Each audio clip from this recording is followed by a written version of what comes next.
At my husband's funeral, his brother Marcus stood up and announced, "She'll have to leave the house tonight. It was never hers." I stayed silent. When the lawyer opened the will, he paused and said, "There's a second envelope with 3 words that change everything." Before we start, let us know in the comments where you're watching from. Don't forget to like, share, and subscribe for more powerful stories. My name is Mavis Henderson, and at 68 years old, I never imagined I'd be standing at my husband's graveside wondering if I'd have a home to return to that night. The funeral guests were still wiping their tears when Marcus made his announcement, his voice cutting through the mourners' quiet prayers like a knife through silk. The audacity of it, declaring my eviction while Robert's casket still gleamed under the afternoon sun, took everyone's breath away. But let me tell you who I really am, because Marcus seemed to have forgotten. For 43 years, I was the silent strength behind the Henderson family empire. When Robert and I married in 1981, we had nothing but dreams and a rusty toolbox his father had left him. While Robert had the vision for a construction company, I had the 3 jobs that kept us fed. I worked the morning shift at the diner, spent afternoons doing bookkeeping for local businesses, and cleaned offices at night. Every penny that didn't go to bills went into Robert's business account. People saw Robert's success and assumed he built it alone. They didn't see me mixing concrete at midnight when we couldn't afford workers. They didn't see me learning building codes and permit regulations so Robert could focus on the actual construction. They didn't see me charming difficult clients at dinner parties I hosted in our cramped apartment, turning skeptics into investors with my grandmother's recipes and genuine warmth. When Robert's company landed its first major contract, he credited his business acumen. I just smiled and served coffee to the banker who'd approved our loan after I'd spent 6 months building a friendship with his wife at church. I raised our 2 children, Emma and David, mostly alone while Robert worked 18-hour days. When Emma had nightmares, it was my voice singing lullabies at 3 in the morning.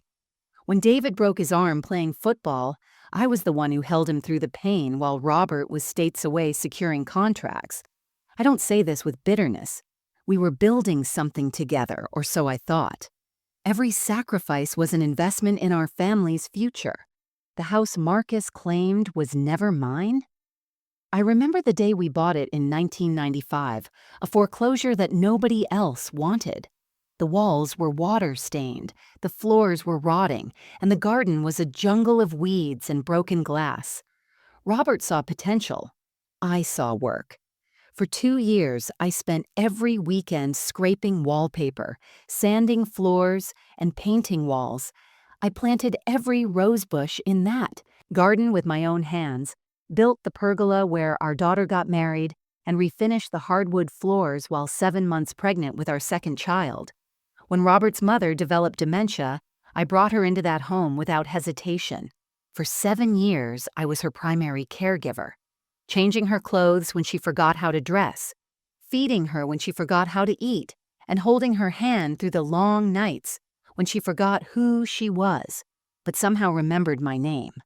Marcus visited twice in those 7 years, both times commenting on how the house would be worth a fortune once the neighborhood developed. I was known as Mama Mavis to everyone, Robert's employees, our children's friends, even the mailman. Our home was the unofficial headquarters for family celebrations, business meetings, and neighborhood gatherings. I cooked Thanksgiving dinner for 30 people every year, hosted baby showers for employees' wives, and never turned away a relative in need. That dining room table Marcus wanted to throw me out of had seen 4 decades of birthday cakes, homework sessions, and business deals, sealed with my homemade apple pie. Before that terrible day when everything shattered, our life had settled into a comfortable rhythm that felt like a warm embrace. Robert had officially retired 2 years earlier, though he still insisted on visiting the office 3 days a week, claiming the young managers needed his wisdom. The truth was, he needed the office more than it needed him. Construction was in his blood, and watching blueprints turn into buildings still made his eyes light up like a child's on Christmas morning. Our mornings were sacred. Every single day, without fail, we woke at 6 o'clock sharp without an alarm clock, our bodies trained by decades of early rises. Robert would make the coffee while I sliced fresh fruit and toasted the whole grain bread I baked every Sunday. We'd carry our breakfast to the front porch, where two rocking chairs faced east, perfectly positioned to watch the sunrise paint our neighborhood in shades of gold and amber. That massive oak tree in our front yard, the one we'd planted the day Emma was born, would cast dancing shadows across the lawn as the morning breeze rustled its leaves. Robert had this ritual of reading the business section aloud while I worked on my crossword puzzle, occasionally asking him for help with a particularly tricky clue. He'd kiss my forehead before leaving for the office, always at exactly 7:30, and always with the same words, "Hold down the fort, beautiful." I'd watch his truck disappear around the corner, then turn to my own daily adventures. My vegetable garden was my pride and joy, stretching across the entire back portion of our property. Tomatoes, cucumbers, squash, beans, peppers. I grew enough to supply half the neighborhood. Mrs. Chen next door would trade her homemade dumplings for my tomatoes, the Johnsons across the street. Never had to buy squash all summer long. Young Sarah from 2 houses down would help me pick beans in exchange for stories about the old neighborhood, back when it was nothing but empty lots and dreams. Tuesday afternoons meant volunteering at the church food pantry, where I'd been organizing donations for 15 years. Wednesdays were for the book club I'd started with other retired ladies from the neighborhood. We read everything from romance novels to biographies, gathering in each other's living rooms with tea and gossip. Thursdays, I taught basic cooking skills at the community center to young mothers who'd never learned, showing them how to stretch a dollar and feed a family with love and creativity. But the best parts of my week were when the grandchildren visited. Emma's twins, Michael and Sophia, would burst through the door after school like tiny tornadoes, backpacks flying, voices overlapping as they told me about their day. I'd have fresh cookies waiting, chocolate chip on Mondays, oatmeal raisin on Wednesdays, and their special request on Fridays. We'd sit at the kitchen table, the same one where their mother once did her homework, and I'd help them with math problems and science projects while they covered themselves in cookie crumbs. Evenings brought a different kind of peace. Robert would return home by 5, and we'd prepare dinner together, him chopping vegetables with the precision of his construction work while I seasoned and stirred. We'd eat at the dining room table, never in front of the television, talking about everything and nothing. His new obsession with documentary films meant I learned about everything from ancient Egypt to modern technology, while my addiction to mystery novels meant he heard about every plot twist and suspicious character. After dinner, we'd settle into the living room, me with my knitting and Robert with his newspapers and magazines. Our hands would find each other across the space between our chairs, fingers interlacing without thought, a connection maintained even in comfortable silence.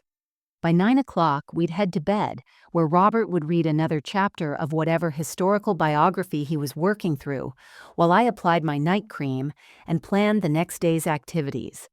This beautiful, ordinary life was everything I'd ever wanted.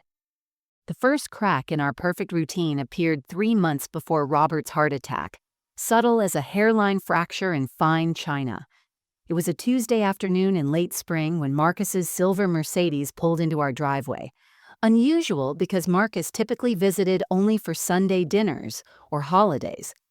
I was in the kitchen, preparing a batch of strawberry preserves from the early berries in my garden, when I heard Robert greeting his younger brother at the door with an enthusiasm that seemed forced. Marcus had always been different from Robert. Where Robert built his success with calloused hands and honest work, Marcus preferred schemes and shortcuts. He tried real estate, vitamin supplements, cryptocurrency, and a dozen other ventures that promised quick riches.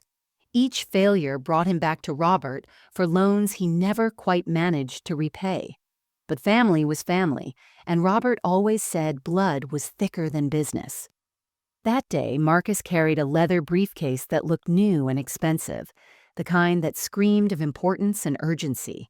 They disappeared into Robert's study, and I heard the door lock, something that had never happened before in our 43 years of marriage. Robert's study door was always open, even during business calls. The click of that lock felt like a slap, but I told myself they deserved privacy for whatever business discussion they were having. An hour passed, then 2. I knocked gently, offering coffee and sandwiches. The conversation inside stopped abruptly.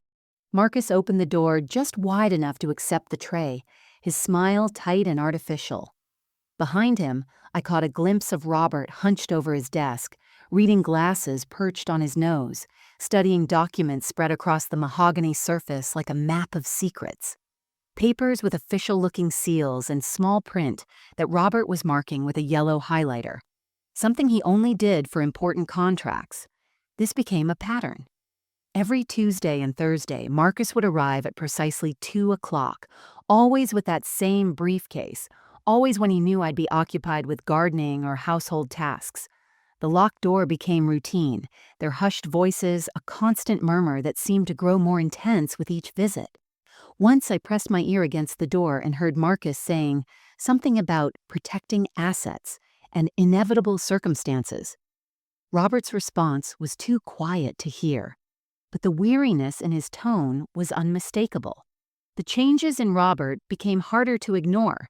He started taking phone calls in the garage, claiming the reception was better there. Mail that used to sit openly on the hall table was now immediately whisked away to his study. When our lawyer, Mr. Chen, called one evening, Robert practically lunged for the phone, taking it to the bedroom and closing the door. I stood in the hallway, dish towel in hand, feeling like a stranger in my own home. One night, I found Robert at his desk at midnight, the study dimly lit by his banker's lamp. Spreadsheets covered every surface, and a calculator showed numbers that made my breath catch. Figures in the millions, our entire net worth laid bare in black and white. He was so absorbed he didn't hear me approach until I placed my hand on his shoulder.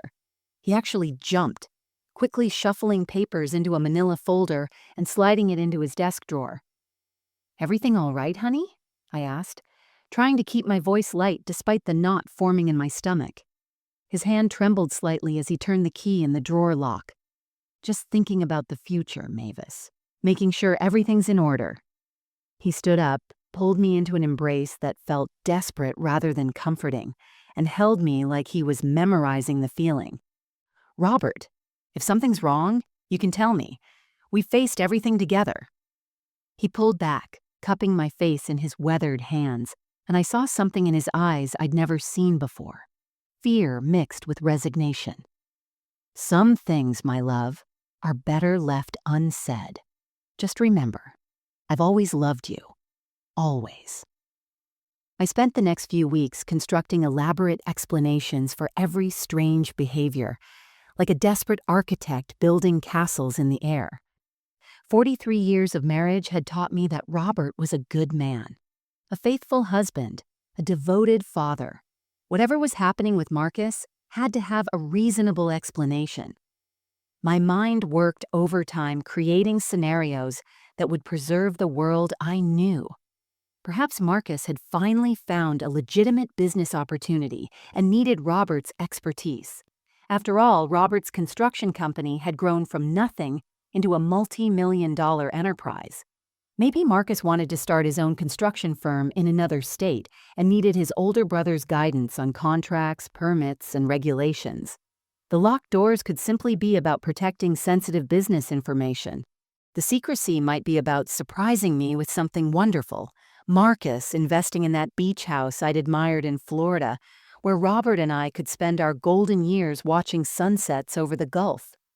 When Robert started meeting with Mr. Chen every week instead of our usual annual review, I convinced myself it was routine estate planning. We were both nearing 70, and it was responsible to ensure everything was properly arranged. I even felt proud of Robert for taking initiative on something he'd always avoided. Death was a topic Robert had dodged since his father's sudden passing 20 years ago. If he was finally facing these realities, who was I to question his methods? I threw myself into normalcy with determination. I baked Robert's favorite peach cobbler, organized a surprise visit from our grandchildren, and planned an elaborate anniversary dinner for the following month.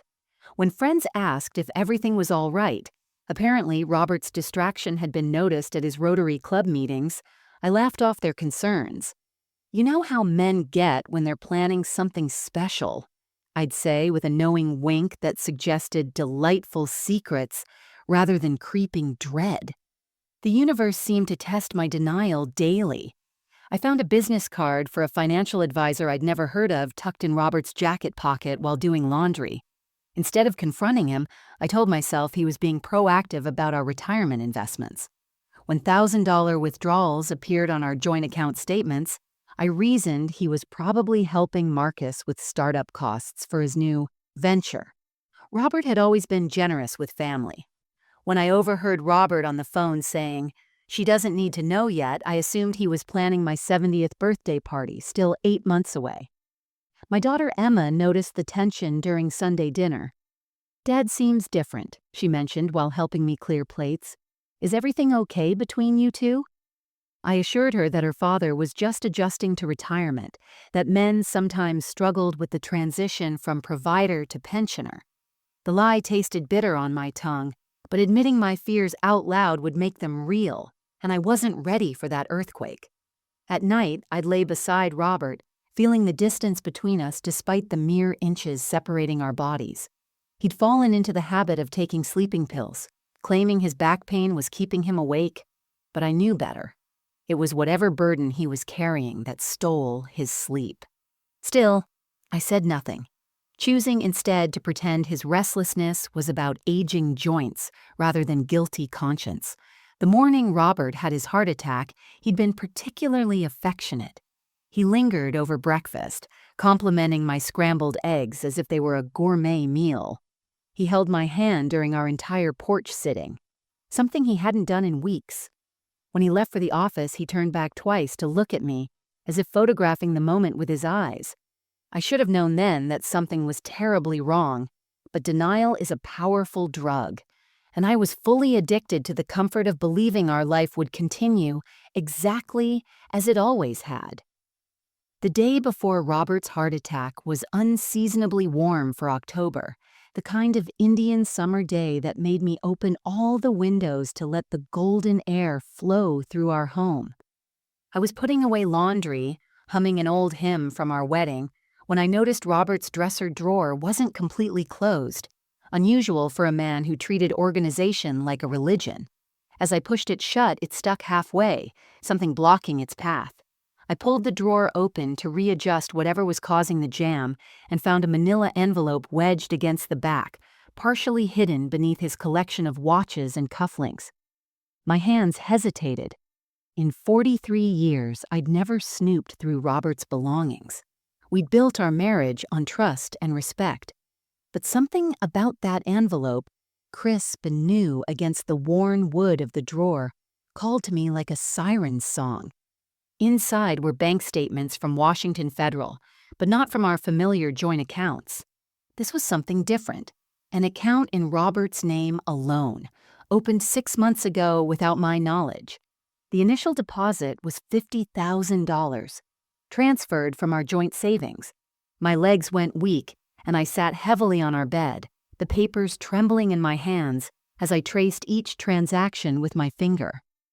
The systematic transfers were what truly chilled my blood.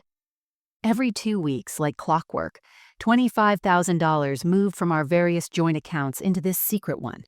Our retirement fund, the money market account, even the savings account we designated for the grandchildren's college education, all slowly drained into this hidden reservoir. Nearly $500,000 of our life savings relocated without a single conversation. At the bottom of the statement, a yellow sticky note in Robert's distinctive handwriting made my chest tighten. Marcus, as discussed. Building permits and transfer documents ready. Timeline unchanged. Building permits? Transfer documents? My mind raced through possibilities, each more troubling than the last.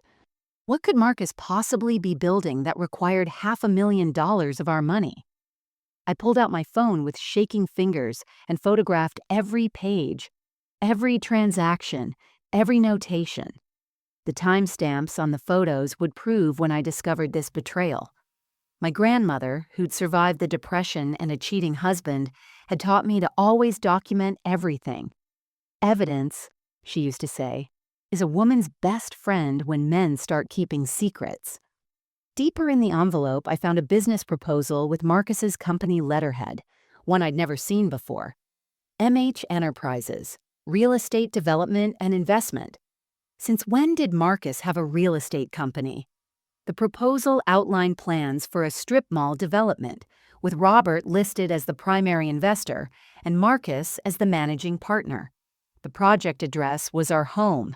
Our beautiful Victorian home was slated for demolition to make way for commercial development. My stomach churned as the pieces clicked together. The recent zoning changes in our neighborhood that Robert had mentioned casually over dinner, Marcus's sudden interest in our valuable corner lot, the developer who'd knocked on our door last month asking if we'd consider selling, whom Robert had dismissed too quickly. They weren't separate incidents. They were coordinated moves in a chess game I didn't even know I was playing. That evening, Robert was unusually quiet at dinner, pushing his meatloaf around his plate like a child avoiding vegetables. The secret account statements seemed to burn through the kitchen table between us, though they were safely hidden in my sewing basket upstairs. I watched him struggle with each bite, his usual appetite replaced by mechanical chewing. "I love you, Mavis," he said suddenly, his fork clattering onto his plate.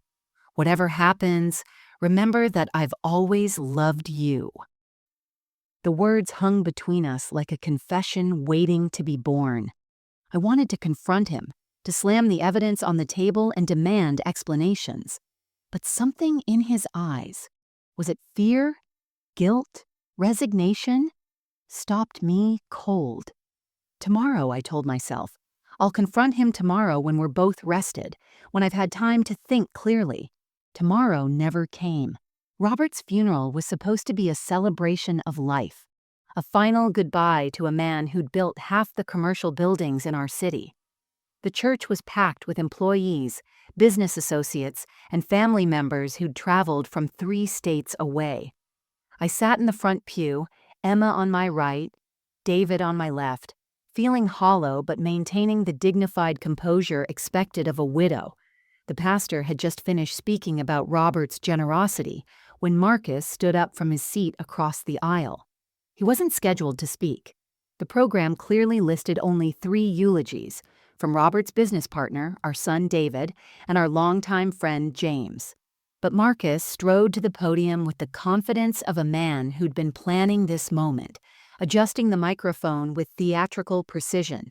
He wore an expensive black suit I'd never seen before, and Robert's gold watch, the one I'd given Robert for our 25th anniversary, gleamed on his wrist.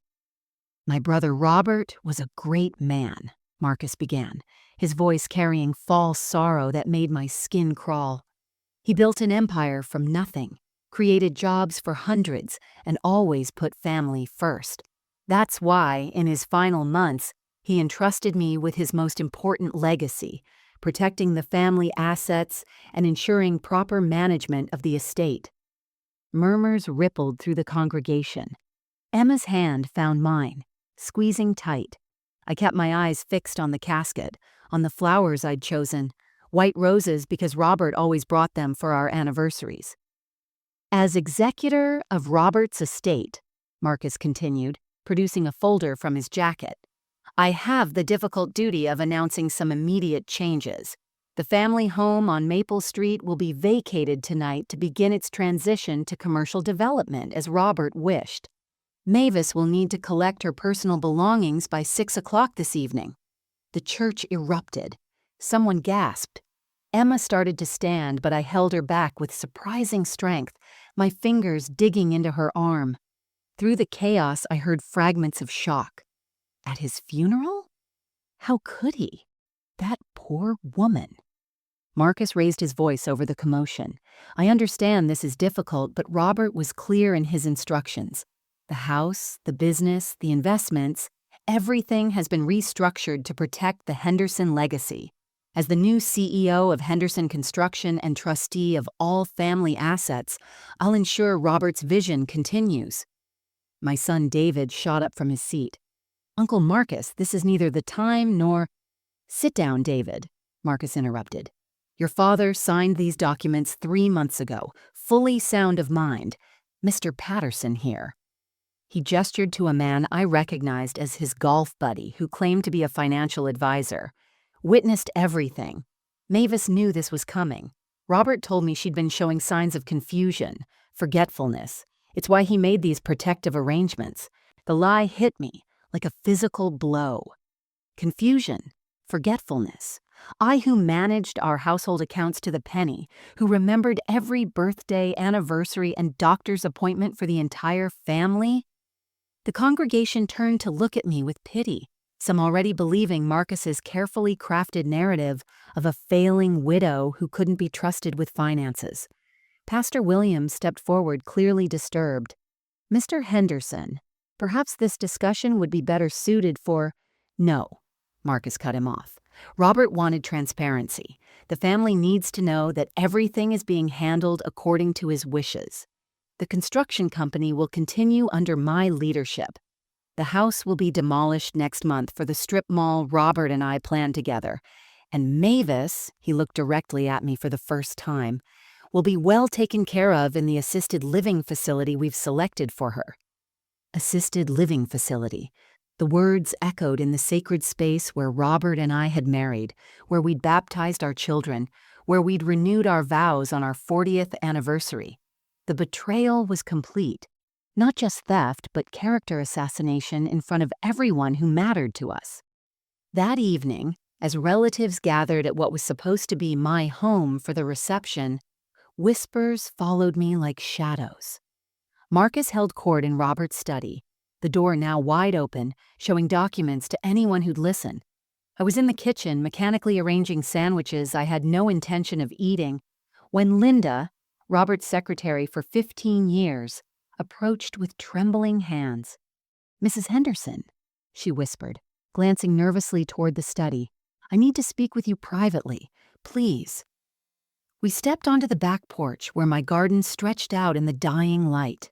Linda clutched her purse like a lifeline, her usual composed demeanor cracked with visible distress. I shouldn't be telling you this. I could lose everything, but I can't stay silent anymore. This is so much worse than what Marcus announced at the church. She pulled out her phone, showing me screenshots of emails she'd secretly captured. Marcus has been planning this for over a year. He came to the office when Robert wasn't there, going through files, copying contracts. He told me he was helping with succession planning, but I knew something was wrong when he asked me to create false meeting logs. The emails revealed a methodical campaign of deception. Marcus had been meeting with Robert's biggest clients, suggesting that Robert was showing signs of decline. He'd planted seeds of doubt about my mental capacity with business partners, mentioning fictional incidents where I'd supposedly forgotten important events or confused names. There were correspondence threads with 3 different lawyers, not Mr. Chen, our family attorney, but Marcus's personal connections who specialized in estate manipulation. There's more, Linda continued, her voice dropping even lower. That financial advisor, Patterson, he's not legitimate. I looked him up. His license was revoked in Nevada for elder fraud. He and Marcus go way back to a failed real estate scheme in the 90s. They've been working together to isolate Robert from his regular advisors. She showed me bank records she'd photocopied, revealing that Marcus had already taken unauthorized draws from the company accounts, nearly $200,000 over 6 months, disguised as consulting fees and development costs. The strip mall project was real, but the investors Marcus had lined up were shell companies he controlled. He planned to use our property as collateral for massive loans, pocket the development funds, and let the project fail, leaving nothing but debt. The Alzheimer's diagnosis. Linda's eyes filled with tears. Completely fabricated. Marcus paid a doctor in another state to create medical records for you without any examination. He showed them to Robert. Convinced him you were in early stages of dementia. That's why Robert started acting strange. He thought he was protecting you from the humiliation of a public decline. My heart shattered and reformed in the space of a breath. Robert hadn't betrayed me. He'd been manipulated while trying to protect me. Every secret meeting, every hidden document, every fearful glance had been Robert's misguided attempt to shield me from a disease I didn't have. The vacation house in Florida, your investment accounts, even the grandchildren's college funds, Marcus has paperwork for all of it, Linda revealed. He's already promised executive positions to his sons, fired 3 of Robert's longest-serving employees, and has a buyer lined up for the construction company, a competitor who'll strip it for parts and eliminate the Henderson name entirely. She handed me a flash drive. Everything I could safely copy is on here. Emails, falsified documents, bank records, even a recorded phone call where Marcus jokes about taking the old fool for everything. Mrs. Henderson, he didn't expect Robert to die so soon. The heart attack disrupted his timeline. There are more transfers he hadn't completed, more documents that aren't fully executed. Why didn't you say something sooner? I asked, though I already knew the answer. He threatened my job, my pension, my daughter's internship at the company, but watching him stand at that funeral, wearing Robert's watch, claiming your home, I couldn't live with myself if I stayed silent. That night, after the last mourner had left and Marcus had triumphantly driven away in Robert's truck, I stood alone in our bedroom, still wearing my funeral dress. The house felt cavernous, each room echoing with 43 years of memories that Marcus wanted to demolish in a month.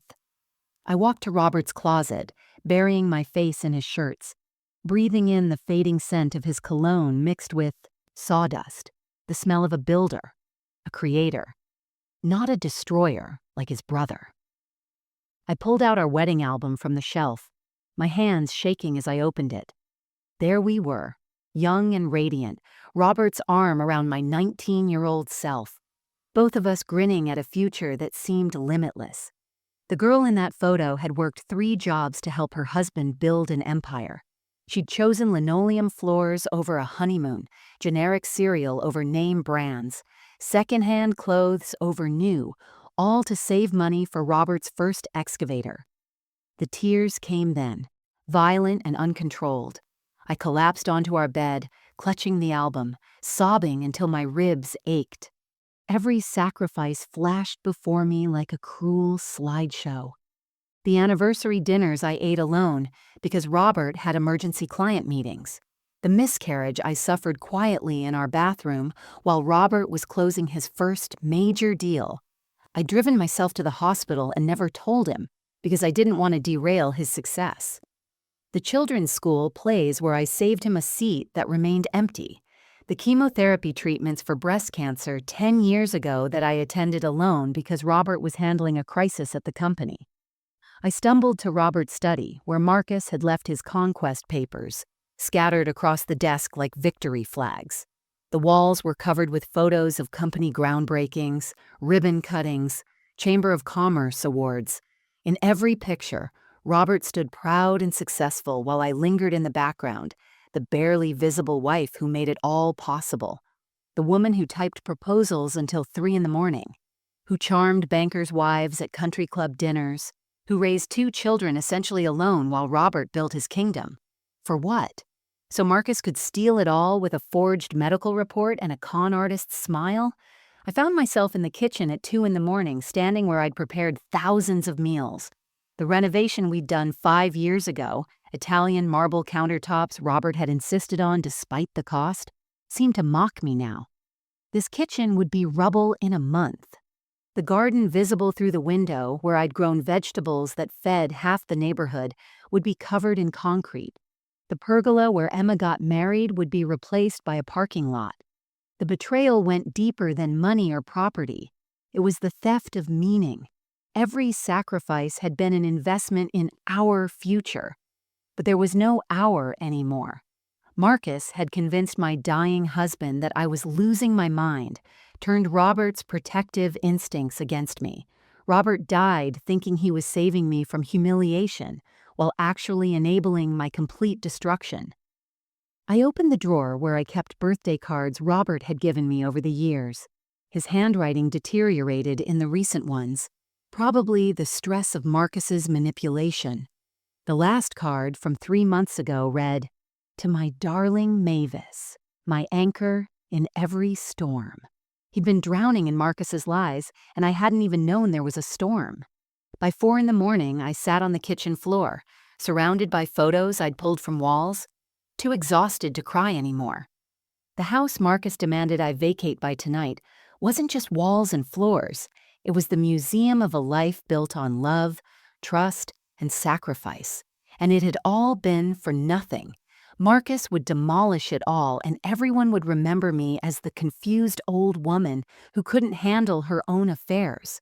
At exactly 3:47 a.m., something shifted inside me like tectonic plates realigning after an earthquake. I was sitting on the kitchen floor, surrounded by the debris of my grief, scattered photos, crumpled tissues, the birthday cards that had fallen from my trembling hands. The first pale hint of dawn crept through the window, painting the walls a ghostly gray. And in that liminal moment between night and day, I heard my grandmother's voice as clear as if she were standing beside me. "Mavis June," she seemed to whisper. She only used my middle name when she meant business. "You come from a long line of women who survived worse than this. Your great-grandmother rebuilt after the farm burned down. I survived the Depression and a gambling husband. You don't get to quit now, not when you're still breathing." I pulled myself up using the counter for support, my knees protesting after hours on the cold tile. My reflection in the microwave door showed a woman I didn't recognize. Makeup smeared, hair wild, eyes swollen from crying. But behind the devastation, I caught something else. A spark. The same stubborn determination that had carried me through double shifts at the diner, through sleepless nights with colicky babies, through chemotherapy treatments that tried to steal my strength. I walked slowly to Robert's study, this time with purpose rather than grief. Standing in front of his portrait, the one taken at his retirement party where he looked so proud and accomplished, I spoke aloud to him, my voice hoarse but steady. "You might have been fooled, Robert Henderson, but I wasn't born yesterday. You forgot something about me in all your worry about protecting me. I'm the woman who negotiated with the concrete suppliers when they tried to price gouge us during the stadium project. I'm the woman who discovered our accountant was embezzling and gathered the evidence that sent him to prison. I'm the woman who learned construction law by reading your contracts at night while you slept." The locked drawer where I'd found the bank statements seemed to pulse with possibility. Using Robert's birthday combination, he never could remember complex passwords, I opened it again. This time, I searched more carefully, running my fingers along the edges, checking for anything I might have missed in my initial shock. There, taped to the underside of the drawer, was an envelope I hadn't noticed before. My name was written across it in Robert's, shaky handwriting, the ink smudged as if he'd been crying when he wrote it. I didn't open it immediately. Instead, I held it up to the dawn light streaming through the window. There was definitely something inside. Papers. Maybe a small key. My heart pounded as I realized Robert might have left me something Marcus didn't know about. A final move in a game he'd been forced to play. But first, I needed allies. Marcus thought he'd isolated me, turned everyone against the confused old woman. He'd forgotten that I'd spent 43 years building relationships in this community. The mayor's wife whose son I'd tutored through high school algebra, the police chief whose mother I'd cared for during her final months, the district attorney who still sent Christmas cards thanking me for the scholarship that got him through law school, funded by the foundation Robert and I had created together. I made a mental list as I walked through the house, no longer seeing it as a mausoleum but as evidence. Every room held proof of my competence, my contributions, my clarity of mind. The meticulously organized records in the filing cabinet, the garden that required precise knowledge of soil conditions and plant biology. The family photographs labeled with dates, names, and occasions in my neat handwriting. Marcus had made a fatal error. He'd attacked me at my husband's funeral, thinking grief would make me weak. Instead, he'd transformed my sorrow into something far more dangerous, righteous fury backed by 4 decades of knowledge about where the Henderson Empire's bodies were buried. By sunrise, I had assembled my war council. Mr. Chen arrived first at 6 a.m., looking deeply uncomfortable as he climbed our porch steps. I met him at the door with coffee and the steel in my spine that had been forged in the furnace of betrayal. "Mavis, I'm bound by client confidentiality," he began, shifting his weight nervously. "But Robert specifically instructed me that if you ever came to me with concerns about Marcus—" He paused, choosing his words carefully. "Check his personal safe. The combination is your anniversary date, but backwards." Robert's personal safe was hidden behind the oil painting of the Columbia River in his study, a painting I'd given him for his 50th birthday. Inside, I found a USB drive, a sealed envelope marked "For Chen," and something that made my breath catch, a video camera with a note saying, "Watch alone first." Emma arrived next, having driven through the night from Seattle, still in her courtroom suit from yesterday's trial. My daughter, the corporate lawyer who'd inherited my attention to detail and her father's strategic mind. "Mom, I've been up all night reviewing property records. The deed transfer Marcus is claiming, it's incomplete. He needs your signature as co-owner, which means his announcement at the funeral was pure theater." Linda came through the back door at 7, carrying boxes of files she'd been secretly copying for months. "I've documented everything," she said, spreading papers across the dining room table. "Every unauthorized withdrawal, every forged signature, every fabricated meeting. Marcus was sloppy. He assumed no one would challenge him." My nephew James, an IT specialist who'd always been grateful for the college fund we'd provided after his father died, arrived with his laptop and equipment I didn't recognize. "Aunt Mavis, I've recovered deleted emails from the company's server. Marcus and Patterson discussed their plan in writing, calling it Operation Golden Years.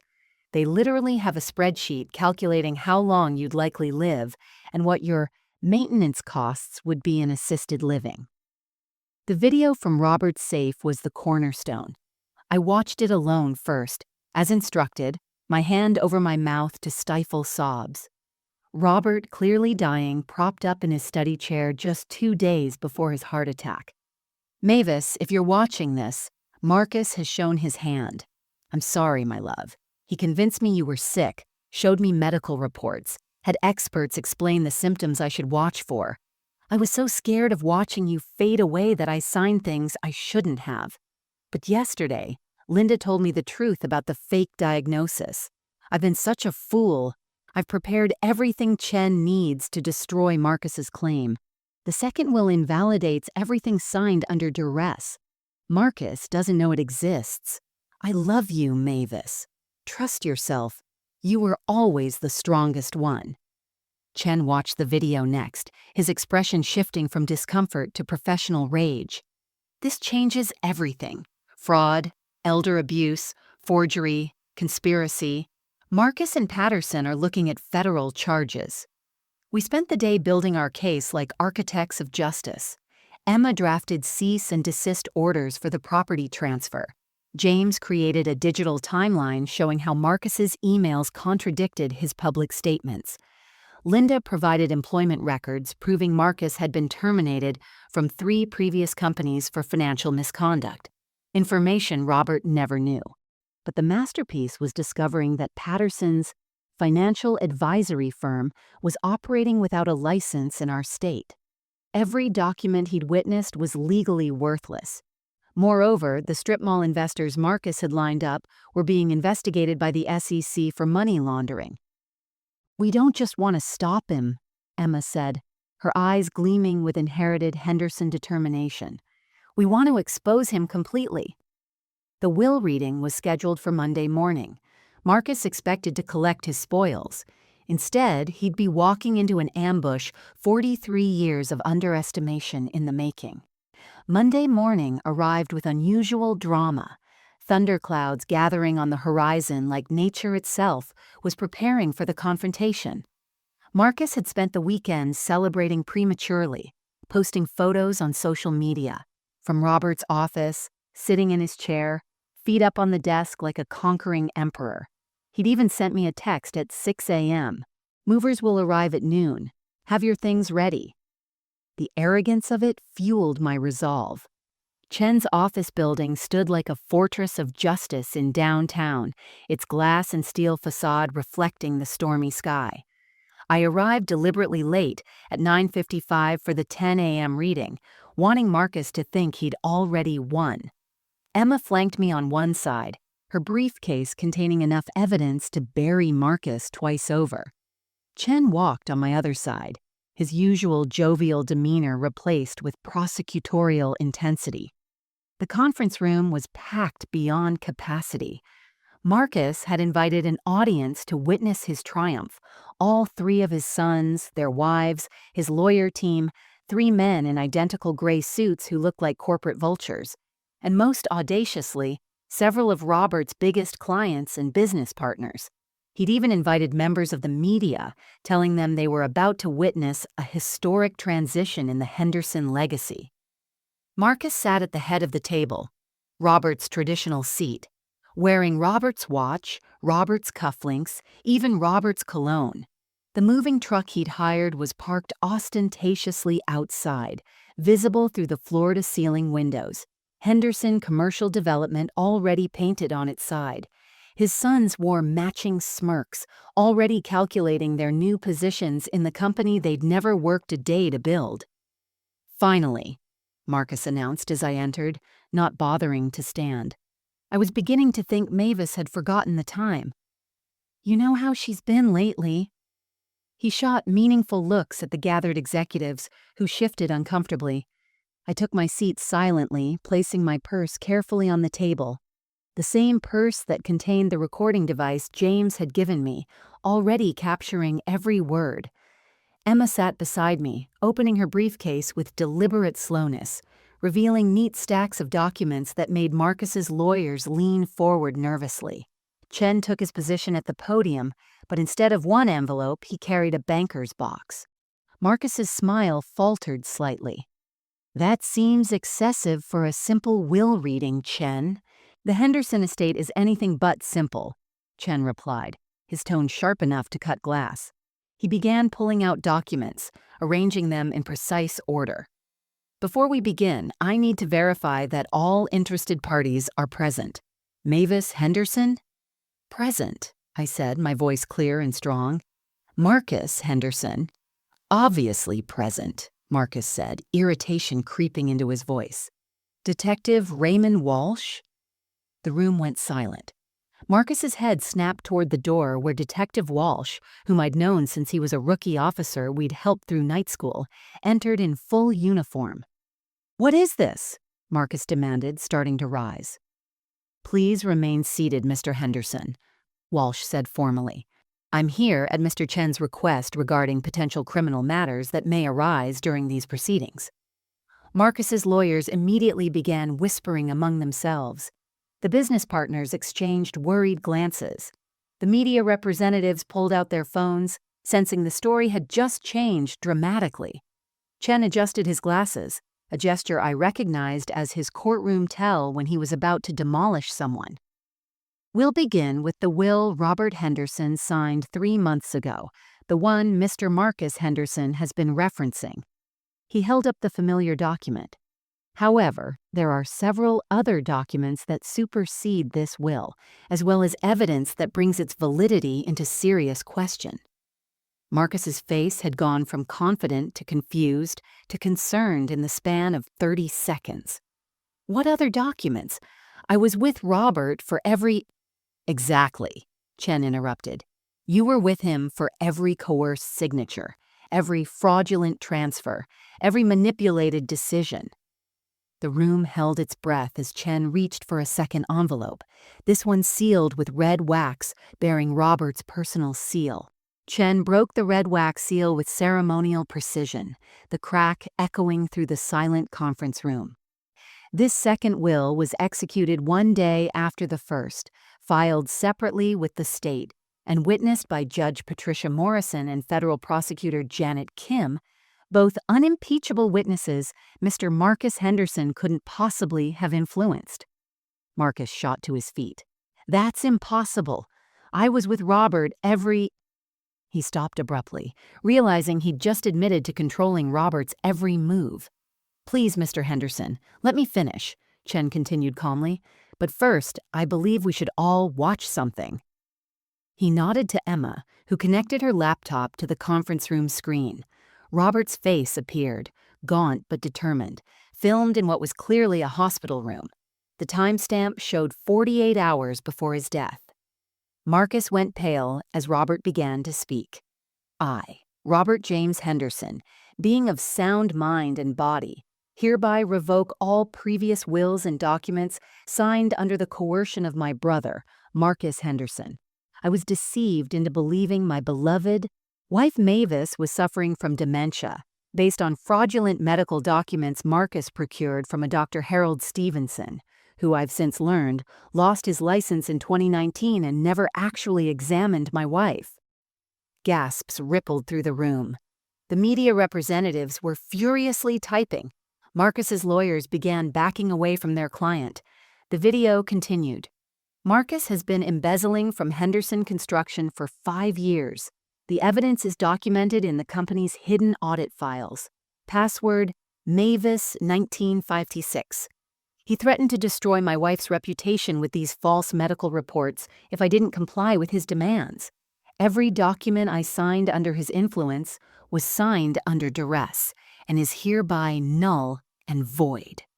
"This is fabricated," Marcus shouted, but his voice cracked with desperation. Chen pulled out the next document.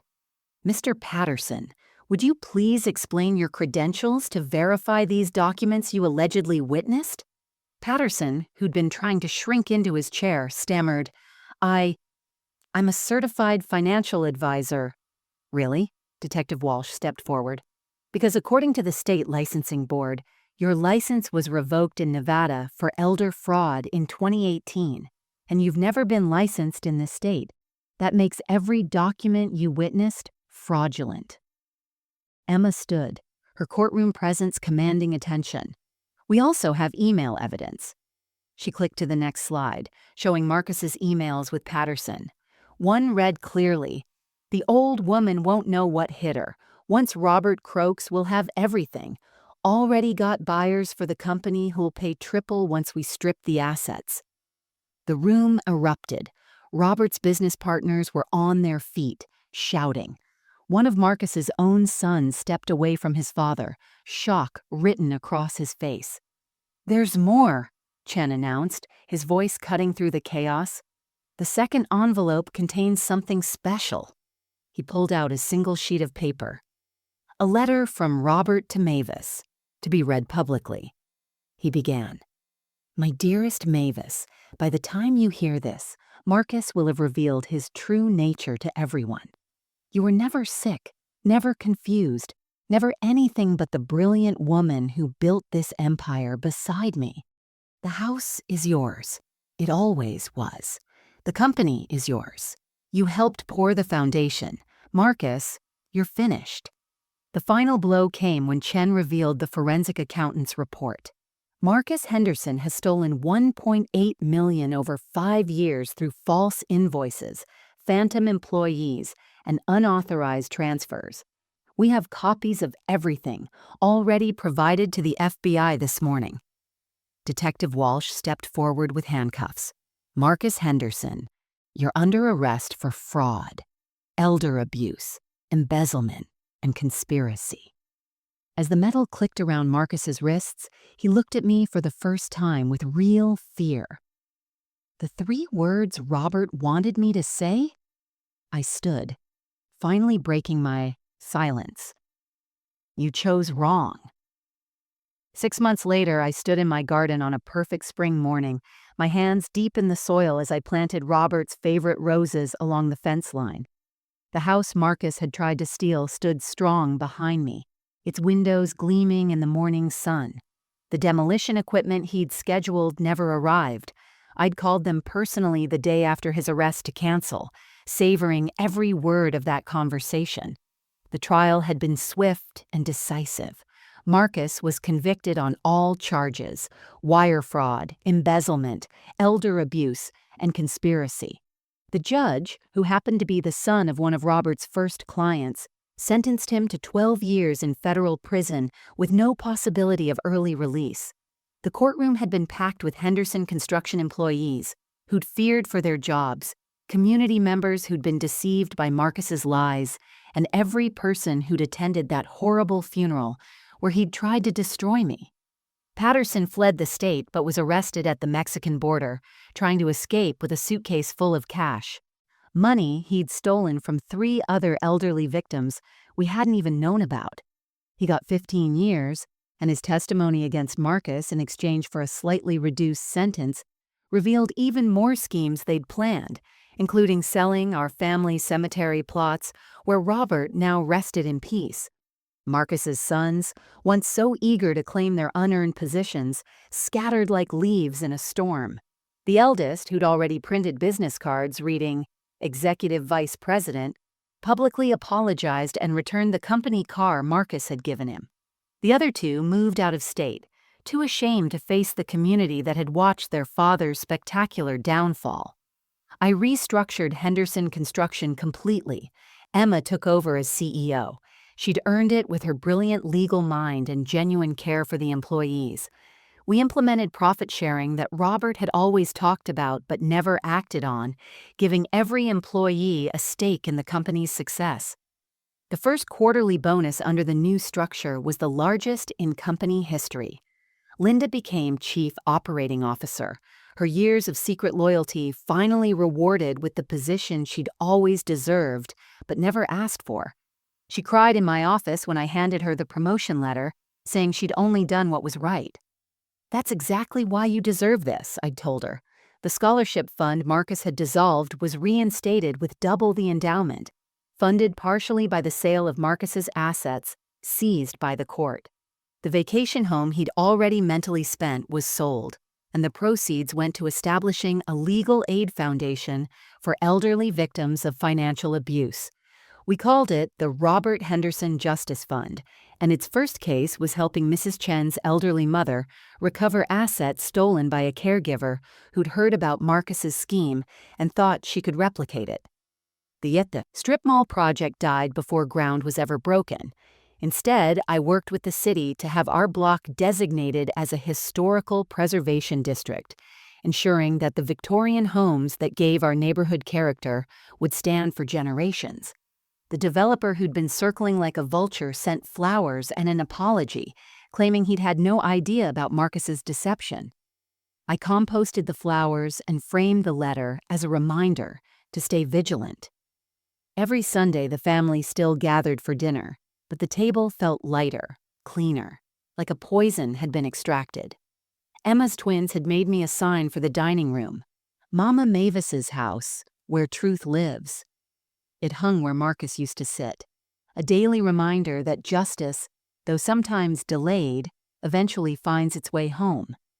Standing in my kitchen now, preparing Sunday dinner for the family Marcus tried to destroy, I can't help but reflect on the journey from that horrible funeral to this moment of peace. The same hands that shook while discovering betrayal now steady themselves, kneading dough for fresh bread, the recipe passed down from my grandmother, the woman whose voice called me to fight when I wanted to surrender. The kitchen windows frame my thriving garden where Robert's roses have bloomed magnificently, as if he's still finding ways to bring beauty into my life. The table is set for 12 tonight. Emma and her family, David flying in from Portland with his new fiancée, Linda, who's become like a daughter to me, and several Henderson Construction employees who've become extended family. Where Marcus once sat plotting destruction, my grandson Michael now does his homework, his engineering dreams supported by the same company his great-uncle tried to steal. The irony isn't lost on me. Marcus's greed ultimately strengthened everything he tried to destroy. I've learned that greed is a special kind of blindness. It makes people like Marcus unable to see the true value of what surrounds them. He saw our house as mere real estate, not as the sanctuary where memories were woven into every floorboard. He saw the company as numbers on a spreadsheet, not as the livelihood of hundreds of families.